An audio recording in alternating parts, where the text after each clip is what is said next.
What a busy day that must have been, the first day of the week, the day we call Easter Sunday. Let me retell the day's events.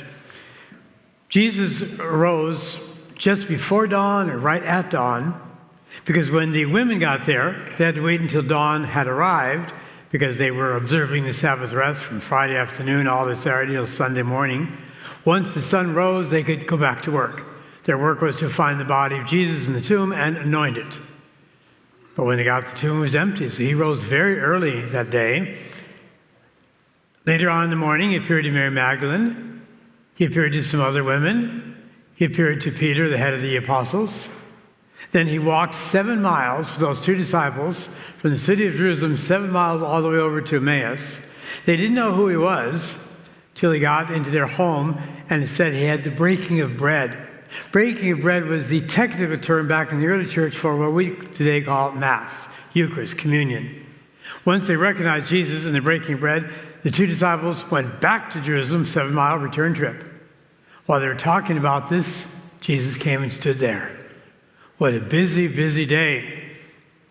And of course, when they saw Jesus, we're told in the gospel, they were startled and terrified. Well, of course. Even though a handful of people had said they'd seen Jesus, they found that hard to believe. For they knew that he had died.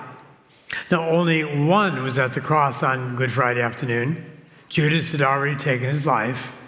10 apostles ran away and hid. And John stayed there with Mary, the mother of Jesus. But they heard from the women and from John and perhaps Mary that Jesus truly died. To make sure he died, a soldier came and put a lance through his side.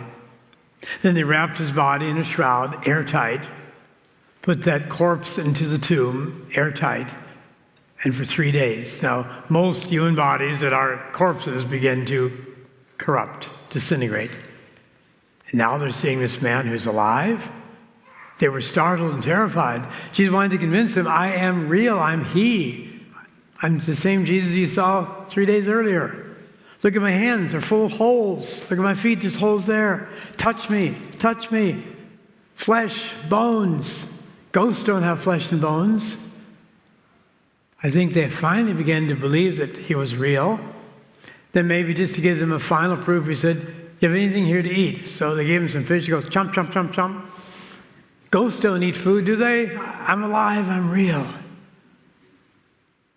Eventually, or finally, their faith kicked in, and they believed that Jesus, as he had prophesied, was risen from the dead. So why were they startled and terrified? Because they had just saw a dead man walking. But I think there's another reason they were terrified, because of what Jesus said to them. When he appeared that night, he said to them, peace be with you. He didn't say shame on you. He didn't say, where were you Friday afternoon? Thanks a lot, guys. You deserted me in my greatest hour of need. What's wrong with you guys? He said, peace. In other words, offering reconciliation. Are we still friends? Let's go back to where we were 4 days ago. Holy Thursday night, that wonderful meal, Passover. Peace. We're friends again. They were amazed. They couldn't believe that. When they realized how awful their behavior had been, denying, doubting, betraying, taking your life, running away, falling asleep. They did everything wrong. And all Jesus had to say was, peace. It's okay, peace. We're okay, aren't we? Good? Now, what about that forgiveness that Jesus offered them? Total, complete forgiveness. Can God forgive anything? Of course. You've heard him say it many times before, I'm sure. There are no sins so many, or no one sin so great, that God would say, that's it. I'm done with you. You've reached your quota. It's all over. No, we know that's not true. God's forgiveness is complete, perfect, wonderful. Every once in a while, people ask me, can God forgive someone who doesn't ask for forgiveness? And we do ask for forgiveness often. At Masses outside the Easter season, we say, Lord have mercy, Christ have mercy, Lord have mercy. That's asking for forgiveness. If we go to confession, we're asking for forgiveness. Maybe you do something wrong and Immediately you say, oh God, I'm so sorry. You're forgiven. But what about God? Can God forgive someone who hasn't asked for forgiveness? I think so. I know so. Jesus did that on the cross. He was looking down at the soldiers who were killing him, looking at the scribes and Pharisees and Sadducees and high priests who engineered his execution. And he said, Father, forgive them. They don't know what they're doing. See, as God can offer forgiveness to anyone and everyone, that's God's choice, God's decision. Now, what about Judas that I mentioned a while ago? We have condemned Judas, rightly so. He did a horrible thing. But we don't know what his last dying moment was like. He betrayed Jesus. He thought he'd get away, as he had so many times. But then we saw Jesus was going to be executed. Judas despaired of his own life, hung himself on a tree. So as he was hanging there, he couldn't undo the noose. Could he not have said, oh my God, I'm heartily sorry. Jesus, forgive me. Boom. Forgiven just like that. Just like the thief that we call the good thief on Jesus' right. Lord, remember me when you come into your kingdom. Today, said Jesus, today you'll be with me in paradise. Not tomorrow, not 10 years ago, 10 years from now in purgatory. Today. So God can offer forgiveness to anyone and everyone. And perhaps, like Judas, some of us have had relatives, family members, friends who have taken their own lives. Don't judge them. What a desperate act.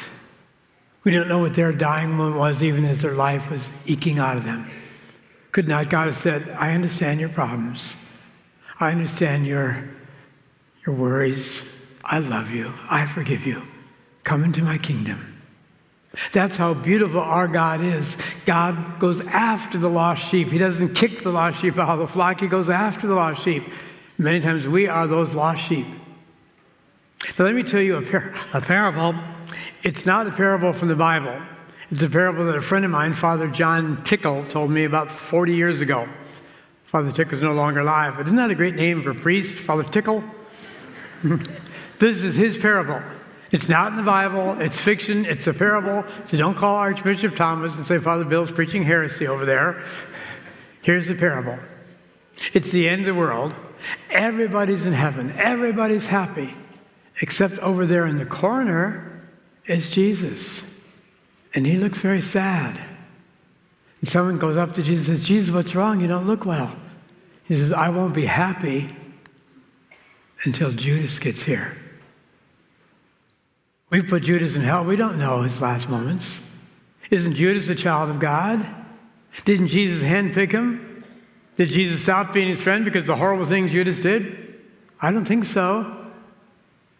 So again, let's let God be God. Let's stop sending people to hell. Let's stop judging people. That's God's decision, not ours. Sometimes we talk about heaven as being a banquet. Well, if it's a banquet, there's a huge table there for everyone, and our name is at a place. Was there an empty chair with Judas's name on it? Could Jesus not have said, okay, Judas, come on, I want you back. I think it's a beautiful parable about the mercy of God, bigger and greater than we can possibly imagine. Similar to, not quite as serious, but similar, when I was a kid growing up, if I got in trouble, and that was pretty often, I was grounded. Now, parents don't ground their kids today. What do you do? Parents, what do you do when your children are doing something wrong? What do you do to them? Send them to timeout. So let's say your son, your daughter, your grandson, granddaughter did something bad. So you said, you're in timeout until your father gets home. It's 1 PM. Dad doesn't get home until 6. So they're in timeout for 5 hours. Couldn't you at the end of 2 hours say, oh, that's all right. Timeout's over. Forget about going and have fun. Can God do that?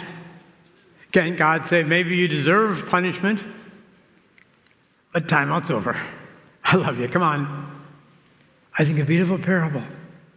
But then the challenge to the apostles was not only to believe in God's forgiveness for themselves and everyone else, but he said, now you have to go out and preach forgiveness to others. Not just telling them about God's forgiveness, but you have to be forgiving persons. Are you? Am I? Are you big enough to say, I forgive you? I accept your apology? It's okay, don't worry about it. Are you humble enough to say, I'm sorry. I didn't mean to hurt you. Can you forgive me? See, I think in many of our lives, throughout our lives, there are relationships which are hurting, bridges that are broken. Can we not be peacemakers and accept those apologies, offer those apologies, and reconcile with those of our family, relatives, friends, co-workers, whatever? Over and over again, Jesus began his resurrection conversation with, peace be with you. We are asked to be peacemakers ourselves. Be a person of peace. Be able to say in words and actions, peace be with you.